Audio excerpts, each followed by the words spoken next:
Bill Gates and Warren Buffett both agreed that Charlie Munger is the most intelligent person they know. Charlie Munger once said, "Problems frequently become easier to solve if you turn them around in reverse. Unless you're more gifted than Einstein, inversion will help you solve problems." Now, let's use a little bit of inversion to solve your trading problems. Around 90% of traders lose money. So what we have to do is ask, what are 90% of these traders doing? First, they buy breakouts and they sell breakdowns. Yes, they're literally chasing the stock price around.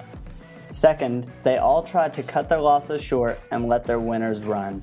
Where are they letting their winners run to? Straight out of their trading account? This idea sounds great in theory, but it just doesn't work. Third, their greed causes them to size their positions way too big. Have you ever heard the saying, don't overtrade, focus on the best setups, and increase your size on the good ones? Look, there's some merit to increasing your size during periods of better opportunity, but don't overdo it or eventually you'll be wiped out of the game.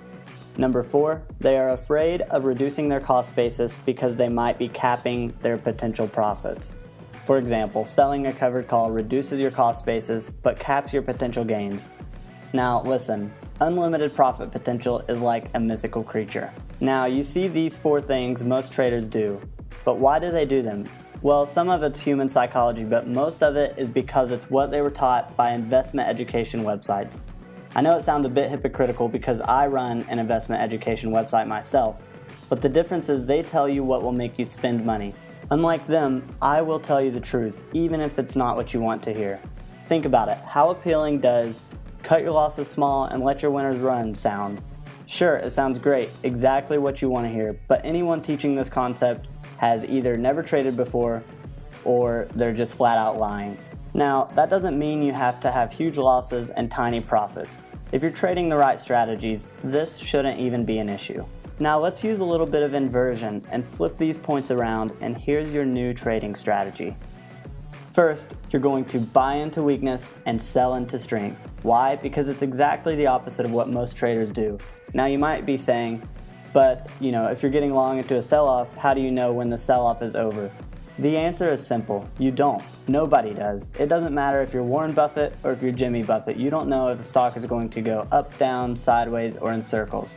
And I believe that stock price swings are random for the most part, but ultimately it's human emotion that drives market moves. So just don't fall victim to your emotions.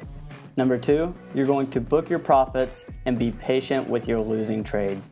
With a high probability trading strategy, almost all losing trades will become a winning trade at some point if you hang in there. If you're cutting your losses small, you're going to choke out a lot of good trades. And if you're trying to let your winners run, you're going to be very disappointed when your winners just don't freaking run like they're supposed to. Number 3, you're going to keep your position sizes small. It will allow you to make decisions based on logic rather than emotion. The only way to be patient with positions is if you're sizing your positions correctly. If they are too big, then the day-to-day fluctuations in your account balance will cause you to make bad decisions and acquire gray hair at a very young age. And lastly, you're going to reduce your cost basis by placing trades with a defined profit strategy. These are strategies with limited profit potential, but they have a very high probability of success. And listen, if you're buying options, you're doing the exact opposite of reducing your cost basis. Consistently reducing your cost basis will pay you far more than that one home run that you might hit.